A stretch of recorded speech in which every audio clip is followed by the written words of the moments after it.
आज अपन ने सीखा कि 3 + 2 √5 अपरिमेय संख्या सिद्ध करना। इस तरह से अपन सिद्ध कर सकते हैं कि ये अपरिमेय संख्या है। हेलो बच्चों, अपन पढ़ रहे हैं 1.2 प्रश्नावली। इसमें टोटल 3 सवाल है, जिसमें से अपन ने यहाँ पे पहला सवाल पहले पढ़ लिया। सिद्ध कीजिए कि √5 अपरिमेय संख्या है। आज इसका डिस्क्रिप्शन में लिंक है, आप देख सकते हो। आज सीखेंगे सवाल नंबर 2 कि सिद्ध कीजिए कि 3 + 2 √5 एक अपरिमेय संख्या है। 3 + 2 √5 अपरिमेय संख्या सिद्ध करना है। तो इसमें अपन लिखेंगे कि सिद्ध कीजिए कि 3 + 2 √5 एक अपरिमेय संख्या है। तो इसमें सबसे पहले अपन लिखेंगे कि हम इसके विपरीत मान लेते हैं कि 3 + 2 √5 एक परिमेय संख्या है। अपने को अपरिमेय सिद्ध करना है, तो इसके विपरीत मान लेते हैं कि ये परिमेय संख्या है।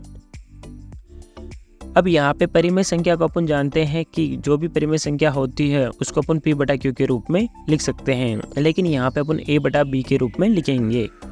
आप P/Q के रूप में भी लिख सकते हो। अर्थात हम सहअभाज्य ऐसी संख्या A और B ज्ञात कर सकते हैं जिसके लिए अपने पास हो यहाँ पे जैसे जो मान होता है 3 + 2 √5 ये P/Q के बराबर होगा, तो यहाँ अपन A/B के बराबर लिख सकते हैं। इसको अपन A/B ले रहे हैं।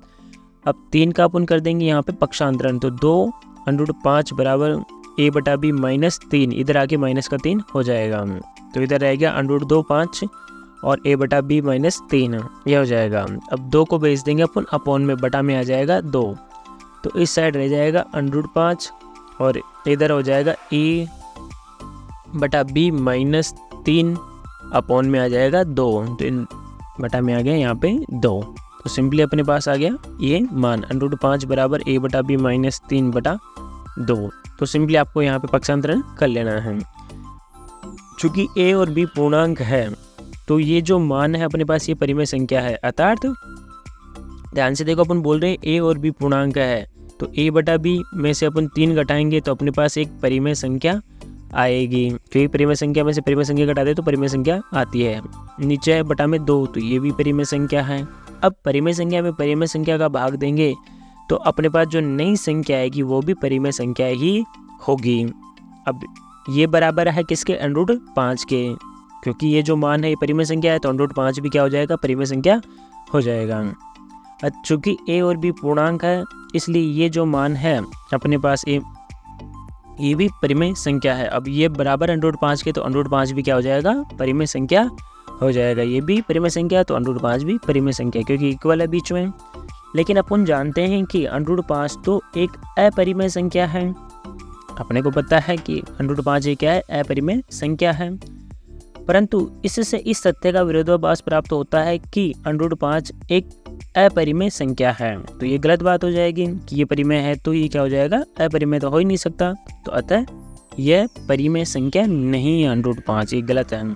हमें ये विरोधाभास यानी गलत कल्पना के कारण प्राप्त हुआ है कि अपन ने कल्पना की थी कि 3 + 2 √5 एक परिमेय संख्या है। ऊपर अपन ने जो कल्पना की थी, जो माना था, वो की क्या है? गलत है कि ये परिमेय संख्या है। अब ये परिमेय संख्या नहीं है तो ये ऑटोमेटिकली क्या हो जाएगी? अपरिमेय संख्या हो जाएगी। तो इस तरह से अपन सिद्ध कर सकते हैं कि यह, अतः हम निष्कर्ष निकालते हैं कि 3 + 2 √5 एक अपरिमेय संख्या है। इस तरह से अपन प्रूफ कर सकते हैं। ये हो जाएगा अपने इति सिद्धम। ये लैंग्वेज है, सिंपली आपको थोड़ा सा याद रखना है, तरीका इजी है। आज अपन ने सीखा कि 3 + 2 √5 अपरिमेय संख्या सिद्ध करना। इस तरह से अपन सिद्ध कर सकते हैं कि ये अपरिमेय संख्या है। Thanks for watching.